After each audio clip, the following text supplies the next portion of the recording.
ஆத்மஜோதி நேயர்கள் அனைவருக்கும் அனந்த கோடி நமஸ்காரங்கள். காஞ்சி மகா பெரியவா சரணம், மதியொளி சரணம். ஜெய் ஸ்ரீராம். மகான் கோவிந்தராஜர் அவர்கள் வால்மீகி ராமாயணத்தின் உன்னத தர்மங்களை உலகிற்கு உணர்த்துவதற்காக அதற்கு ஒரு அழியாத ஆபரணம் போல எழுதிய உரைதான் பூஷண வியாக்கியானம். அந்த வியாக்கியானத்தின் ஆழமான கருத்துக்களையும் அதன் ஆன்மீக பெருமைகளையும் நம்முடைய நடமாடும் தெய்வமாக வாழ்ந்த காஞ்சி மகா சுவாமிகள் தன் திருவாய் மொழியால் தெய்வத்தின் குரல் தொகுப்பில் நமக்கு எப்படி எளிய முறையில் விளக்கியுள்ளார் என்பதை ஒரு உன்னத ஆவணமாக நாம் பதிவிட்டு வருகிறோம். அதன் தொடர்ச்சியாக இன்று நாம் காணவிருப்பது 4வது உன்னத பகுதி. கடந்த 3 எபிசோடுகள் விஸ்வாமித்ர மகரிஷியின் வேள்வியை காப்பதற்காக சுபாகுவை வதம் செய்தது, மாரீசனை ராமபிரான் தன் அஸ்திரத்தால் அடித்து விரட்டியது வரையிலான கோவிந்தராஜரின் உரை விளக்கங்களை மகா பெரியவா வழியில் மிக ஆழமாக கண்டோம். முந்தைய 3 எபிசோடுகளையும் பார்க்க தவறிய புதிய நேயர்கள் நம் சேனலின் கம்யூனிட்டி போஸ்டில் 3 பகுதிகளின் லிங்குகளையும் ஒரே பதிவாக கொடுத்துள்ளோம். அங்கே சென்று நீங்கள் அதனை செக் செய்து கொள்ளலாம். வாருங்கள். வேள்வி காக்கப்பட்ட அந்த சம்பவத்திற்கு பிறகு விஸ்வாமித்ரர் ராம லட்சுமணர்களை மிதிலைக்கு அழைத்து சென்ற அந்த புனிதமான பயணத்தையும் வழியில் நடந்த அகலிகை சாப விமோசனத்தின் பின்னால் இருக்கும் மகா ரகசியங்களையும் கோவிந்தராஜரின் பூஷண வியாக்கியானத்தை மையமாக வைத்து மகா பெரியவா காட்டும் நல்வழியில் மிக ஆழமாக பரவசத்தோடு தரிசிக்கலாம். சுபாகு, மாரீசன் என்ற அரக்கர்களின் தொல்லை நீங்கி விஸ்வாமித்ரரின் வேள்வி எவ்வித தடங்களும் இன்றி மிக சிறப்பாக மங்களகரமாக நிறைவடைகிறது. சித்த ஆசிரமத்தில் இருந்த முனிவர்கள், ரிஷிகள் அனைவரும் அந்த பிஞ்சு பாலகனான ராமபிரானின் அசுர தற்காப்பு பராக்கிரமத்தை கண்டு வியந்து ஆனந்த கண்ணீர் விடுகிறார்கள். வேள்வி முடிந்த மறுநாள் காலை விஸ்வாமித்ர மகரிஷி ராம லட்சுமணர்களை தன் அருகில் அழைக்கிறார். கோவிந்தராஜர் தன் பூஷண வியாக்கியானத்தில் இந்த இடத்தை மிக அழகாக கொண்டு வருகிறார். விஸ்வாமித்ரர் இருவரிடமும், குழந்தைகளே, மிதிலா நகரத்து அரசனான ஜனக மகாராஜன் தன் அரண்மனையில் ஒரு பெரிய யாகம் நடத்துகிறான். அந்த யாகத்தை காண்பதற்கு உலகெங்கிலும் இருந்து பல மகரிஷிகளும் அரசர்களும் வந்து கொண்டிருக்கிறார்கள். நாமும் அங்கே புறப்பட வேண்டும் என்கிறார். ஆனால் வெறும் யாகத்தை பார்ப்பதற்காக மட்டும் விஸ்வாமித்ரர் அவர்களை அழைத்து செல்லவில்லை. அதற்கு பின்னால் ஒரு மகா லீலை ஒளிந்திருக்கிறது. ஜனக மகாராஜனிடம் சிவபெருமான் தந்த உலகத்திலேயே மகா வீரியம் கொண்ட திரியம்பகம் என்ற ஒரு வில் இருக்கிறது. அந்த வில்லை உலகத்தில் தேவர்கள், அசுரர்கள், மனிதர்கள் என யாராலும் அசைக்க கூட முடியவில்லை. அந்த வில்லை நாம் பார்க்க மிதிலைக்கு புறப்படுவோம் என்று முனிவர் கூற, ராமனும் லட்சுமணனும் முனிவரின் பாதங்களை வணங்கி மிதிலை நோக்கி தங்கள் புதிய பயணத்தை தொடங்குகிறார்கள். இங்கே கோவிந்தராஜர் தன் உரையில் முனிவரின் பின்னால் ராமனும் லட்சுமணனும் நடந்து செல்லும் காட்சியை நம் அகக்கண்ணில் ஒளிரும் ஓவியம் போல வர்ணிக்கிறார். ஒரு மகா முனிவர் முன்னால் நடக்க, உலகையே காக்கும் பரம்பொருள் ஒரு சாதாரண பிள்ளையை போல பின்னால் நடந்து செல்கிறது. அவர்கள் நடந்து செல்லும் வழியில் கங்கை கரை, சோனா நதிக்கரை என இயற்கை எழில் கொஞ்சும் பல புண்ணிய பாதைகளை கடக்கிறார்கள். வழியில் இருக்கும் ஒவ்வொரு ஆற்றின் பெருமையையும் காடுகளின் வரலாற்றையும் விஸ்வாமித்ரர் ராமனுக்கு சொல்லிக் கொண்டே வருகிறார்.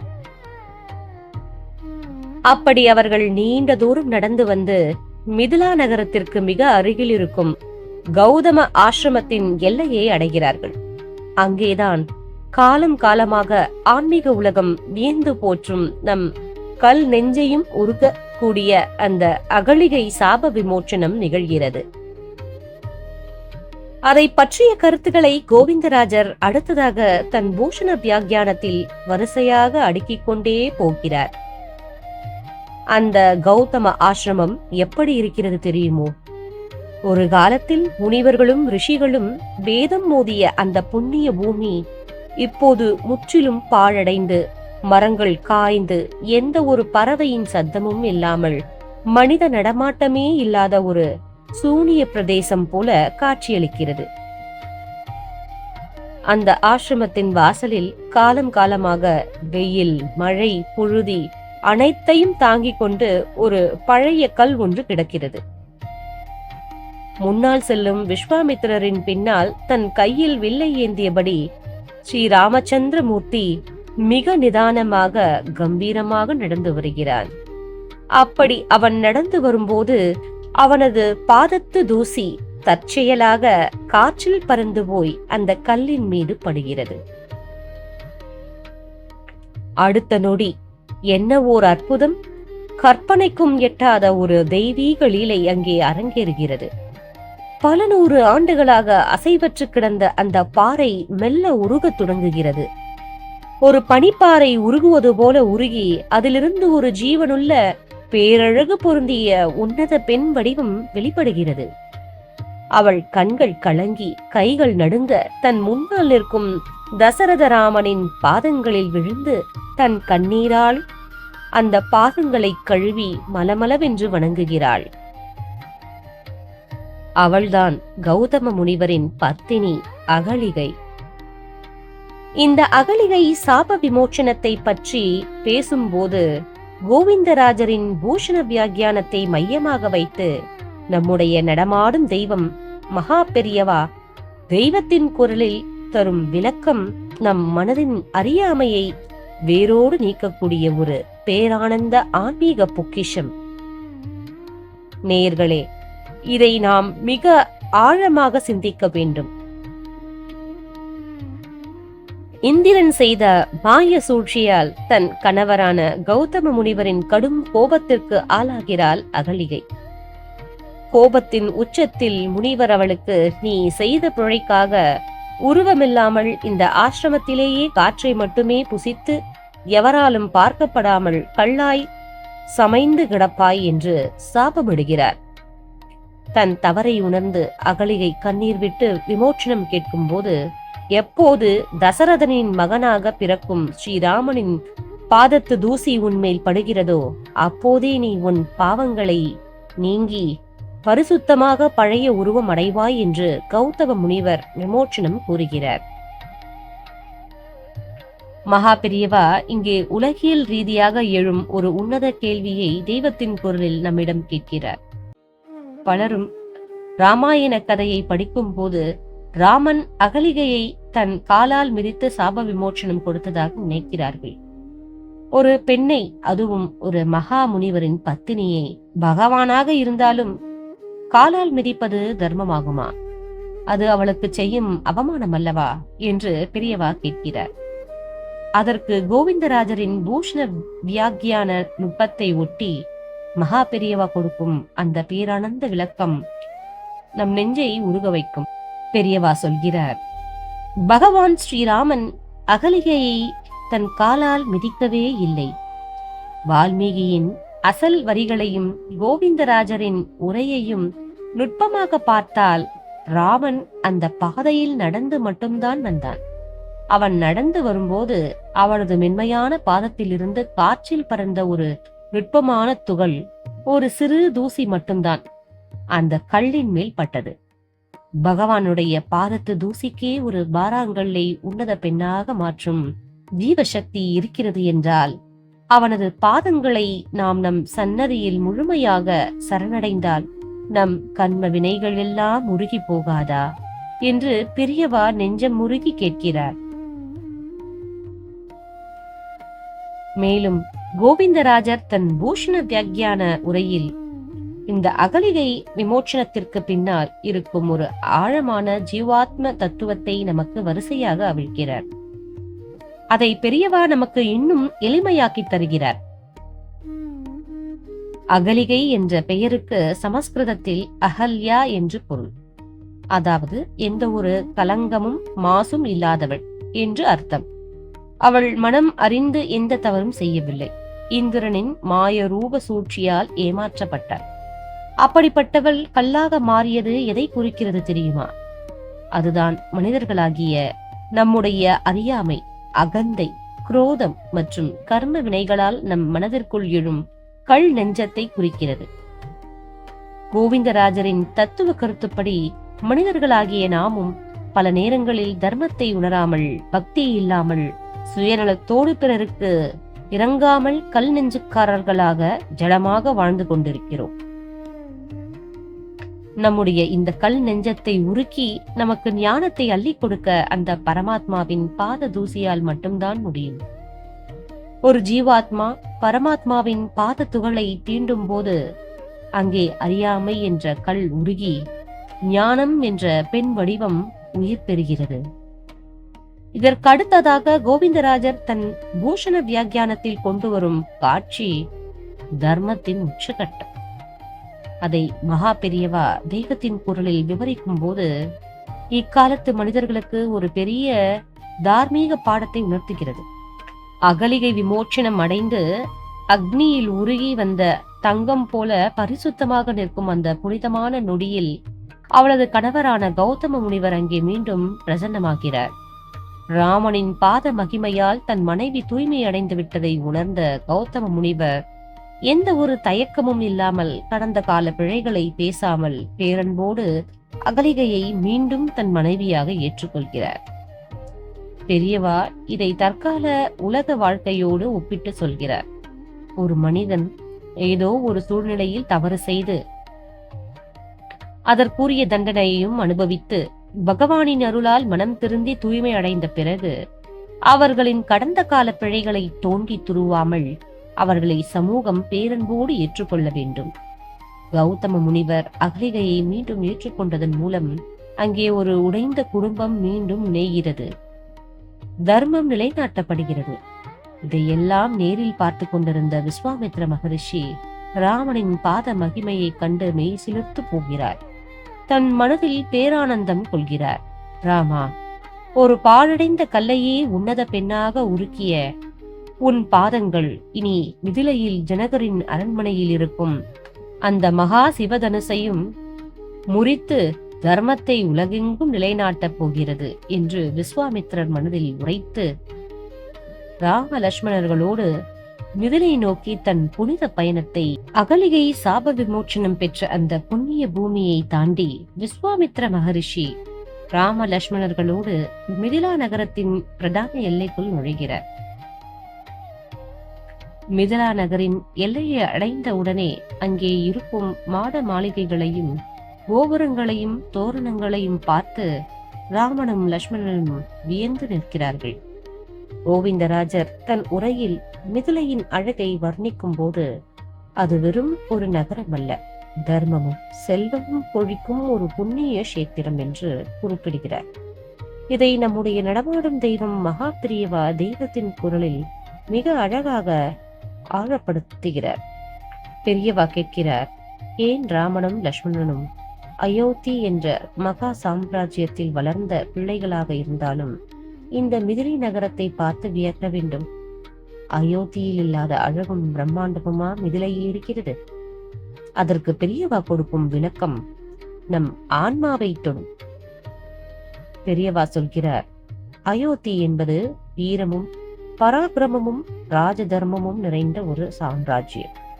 ஆனால் மிதிலை என்பது ஜனக மகாராஜன் போன்ற ஒரு பிரம்ம ஞானி ஆளுகின்ற ஆன்மீக பூமி.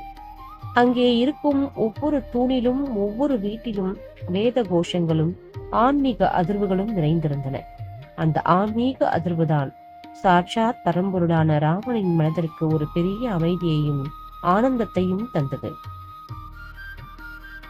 அதனால்தான் ராமன் அந்த நகரை வியந்து நோக்கினான் என்று பெரியவா விளக்குகிறார். இதற்கு அடுத்தபடியாக விஸ்வாமித்ர மகரிஷி ராம லட்சுமணர்களோடு ஜனகரின் யாகசாலைக்குள் நுழையும் காட்சியை கோவிந்தராஜர் வரிசையாக தருகிறார். கௌதம முனிவரின் ஆசிரமத்தில் ஒரு மகா அற்புதம் நடந்து அகலிகைக்கு விமோச்சனம் கிடைத்துவிட்ட செய்தி அதற்குள்ளாகவே மிதிலை நகரின் காட்டுத்தீ போல பரவுகிறது. காட்டில் கிடந்த ஒரு பாறாங்கல்லை ஒரு சிறு பாலகனின் பாத தூசி பெண்ணாக மாற்றிவிட்டது என்ற ஆச்சரியமூட்டும் செய்தி ஜனக மகாராஜனின் காதுகளுக்கும் எட்டுகிறது. சற்றும் தாமதிக்காமல் ஜனக மகாராஜன் தன் குலகுருவான சதானந்த முனிவரோடும் தன் மந்திரிகளோடும் அர்க்கியம் பாத்தியம் போன்ற மங்கள பொருட்களோடும் ஓடோடி வந்து விஸ்வாமித்திர மகரிஷியை எதிர்கொண்டு வந்து வணங்கி வரவேற்கிறார். முனிவரை வணங்கிய ஜனகரின் கண்கள் அவருக்கு பின்னால் கையில் வில்லை ஏந்தி சிங்கம் போல கம்பீரமாக, அதே சமயம் சாந்த சுரூபமாக நின்று கொண்டிருக்கும் ராம லட்சுமணர்களின் மீது விழுகிறது. அந்த இரு பாலகர்களின் தெய்வீக பொலிவை கண்ட ஜனக மகாராஜன் அப்படியே மெய்மறந்து கைகளை கூப்பி வியந்து நிற்கிறான். கோவிந்தராஜர் தன் பூஷண வியாக்கியானத்தில் இந்த இடத்தை விவரிக்கும் போது ஜனகர் விஸ்வாமித்திரரிடம் கேட்கும் அந்த கேள்விகளின் ஆழத்தை நமக்கு உணர்த்துகிறார். ஜனகர் கேட்கிறார், மகா முனிவரே, தேவர்களும் அசுரர்களும் வியக்கும்படி சூரியனும் சந்திரனும் ஒன்றாக பூமிக்கு இறங்கி வந்தது போல மகா தேஜஸோடு விளங்கும் இந்த இரண்டு பாலகர்கள் யார்? இவர்களின் கைகளில் வில்லும் அம்பும் இருந்தாலும் இவர்களின் முகம் ஏதோ உலகை காக்கும் பேரருளை பொழிகிறதே. இவர்கள் யார் என்று எனக்கு உரைக்க கூடாதா என்று ஜனகர் கேட்கிறார். ஜனகர் எழுப்பிய இந்த கேள்விக்கு விஸ்வாமித்திரர் பதில் சொல்வதற்கு முன்னால் ஜனகரின் குலகுருவான சதானந்த முனிவர் அங்கே குறுக்கிட்டு பேசும் ஒரு உன்னத காட்சியை கோவிந்தராஜர் அடுத்ததாக தன் உரையில் கொண்டு வருகிறார். நேயர்களே, இந்த சதானந்த முனிவர் யார் தெரியுமோ? அவர்தான் ராமனின் பாத தூசியால் சாப விமோச்சனம் பெற்றாரே, அகலிகை. அந்த அகலிகை மற்றும் கௌதம முனிவரின் மூத்த புதல்வர்.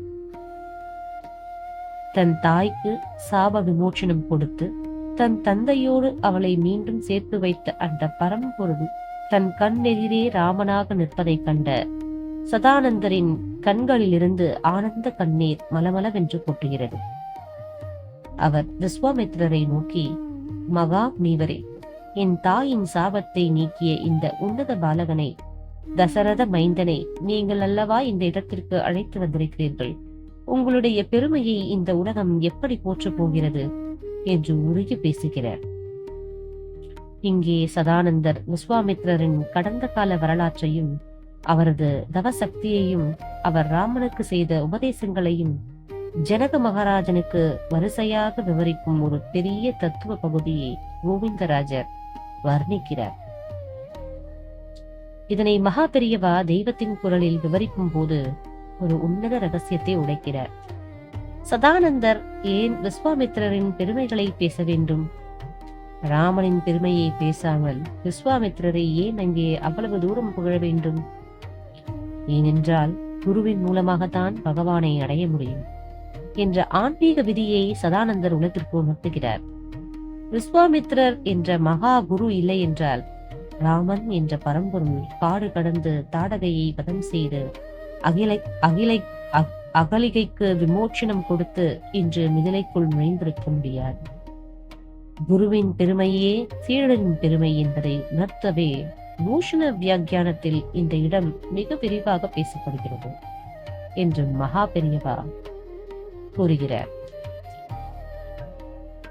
விஸ்வாமித்திரரின் தவசக்தியையும் ராமனின் பாத மகிமையையும் கேட்டு ஜனக மகாராஜன் பேரானந்தத்தின் எல்லைக்கே சென்று விடுகிறான். தன் அரண்மனைக்கு வந்திருப்பது சாதாரண பிள்ளைகள் அல்ல, உலகை காக்க வந்த உன்னத புருஷர்கள் என்பதை ஜனகர் ஆழமாக உணர்கிறார். அவர்களை தன் அரண்மனைக்கு மிக மரியாதையோடு அழைத்துச் சென்று தங்குவதற்கு கச்சிதமான விடுதிகளை அமைத்துக் கொடுத்து உபசரிக்கிறார். விஸ்வாமித்ர மகரிஷி ராம லட்சுமணர்களை பார்த்து, குழந்தைகளை, இன்று நிம்மதியாக ஓய்விடுங்கள். நாளை காலை ஜனகரின் யாகசாலையில் நாம் அந்த மகா சிவதனுசுவை தரிசிப்போம் என்று கூறி அன்றைய தினத்தை நிறைவு செய்கிறார். நேயர்களே, விஸ்வாமித்திரரின் மிதிலை பயணத்தில் தொடங்கி அகலிகை விமோச்சனம், மிதிலை நகரின் ஆன்மீக பெருமை, ஜனகரின் வரவேற்பு, சதானந்தரின் குரு பக்தி என பூஷண வியாக்கியானத்தின் இந்த அடுத்தடுத்த கருத்துக்களின் பின்னால் இருக்கும் உன்னத ஆன்மீக ரகசியங்களை மகா பெரியவா நமக்கு எவ்வளவு நேர்த்தியாக தந்துள்ளார்.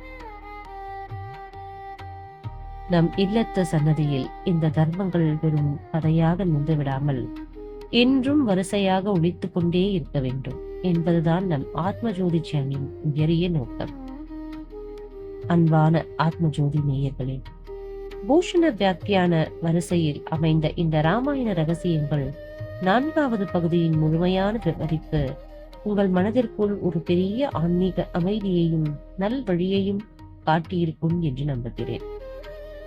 மகா பெரியவாவின் இந்த அமுத மொழிகள் என்றும் நம் சன்னதியில் ஒலித்துக் கொண்டே இருக்கட்டும். இந்த ஞான கருவூலத்தை நீங்களும் கேட்டு உங்கள் குடும்பத்தினருக்கும் பகிர்ந்து குருவர்களையும் திருவருளையும் பெறுங்கள். உங்களுடைய ஆத்மார்த்தமான கருத்துக்களை கீழே கமெண்ட் பாக்ஸில் ஜெய் ஸ்ரீராம் அல்லது மகா பெரியவா சரணம் என்று பதிவிடுங்கள்.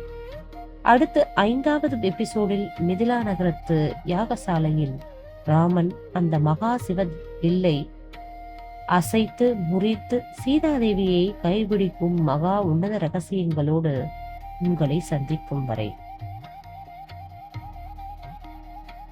காஞ்சி மகா பெரியவா சரணம். ஜெய ஜெய சங்கர, ஹர ஹர சங்கர. ஜெய் ஸ்ரீராம்.